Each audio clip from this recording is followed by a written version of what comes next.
In this video, I'm going to tell you all the recent updates for FTX, Sam Bankman-Fried and Alameda. So let's get started. First of all, we have Petrify.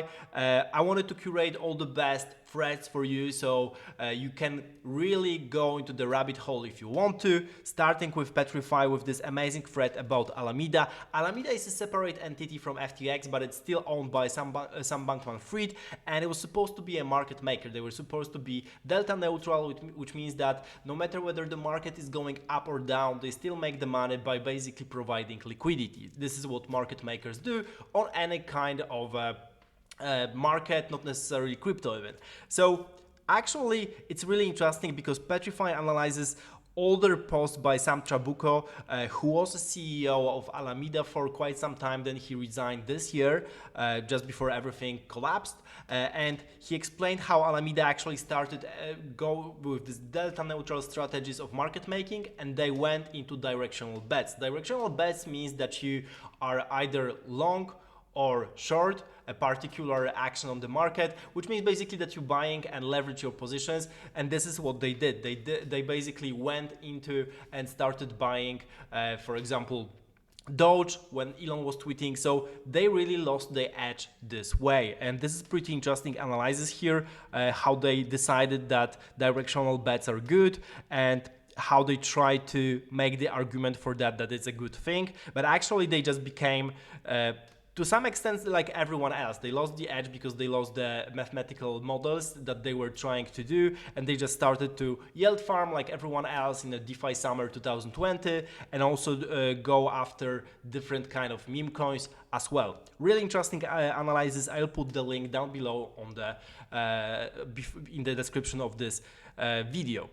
Second thing is there is a thread by FBI fanboy which is really amazing. It's much better than any kind of a piece from the main media like FT or New York Times if you have read that. It's on Milky Eggs, and it's basically summarizing everything that we know with all the sources coming from different places. So it's really a great piece of journalism. I would really recommend for you to read that because it basically summarizes all the sources so far as to, I guess, a couple of days ago. And I think the author is also writing more right now. This thread is from November 15th. And basically it analyzes how Sam Bankman-Fried came up with the idea of creating FTX, how he made the first money, how he started the company, who he started that with, who are the parents of Sam Bankman-Fried, who are the parents of Caroline from Alameda, and so on. There are like many different things that you can follow here if you're interested and go into this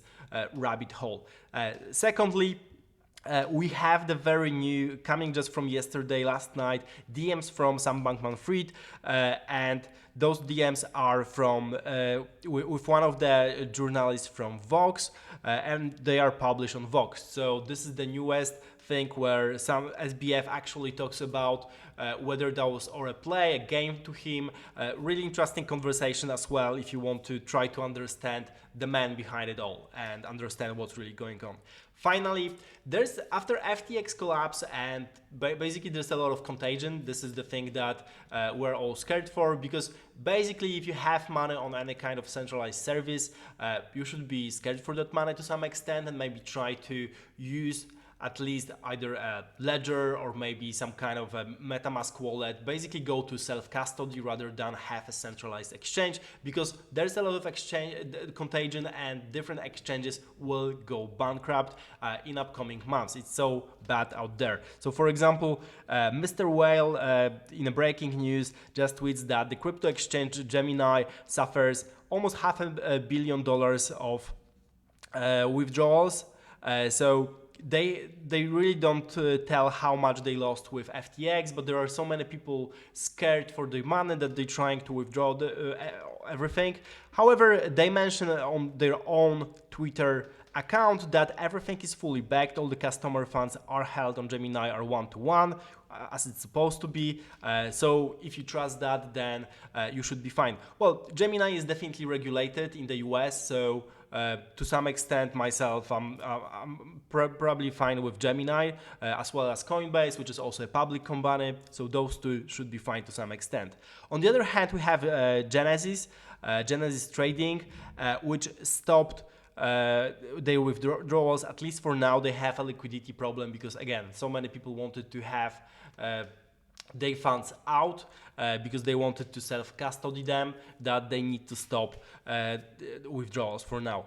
Other exchanges are fine for now. There are many exchanges like Bybit or OKX that are publishing their proof of reserves in order to show that they are secure, that they have all the funds and so on. But definitely some of the exchanges out there will go bankrupt or you won't be able to withdraw your funds. So the faster you go for the security, the better for you. And basically the whole idea behind this video is make sure that your funds are safe, that you trust the parties that you given the money to, because in case of contagion like this, you never know. So it's always safe to have some money on your own wallet, on your own hardware wallet, better be safe than sorry later. So this is it for this video.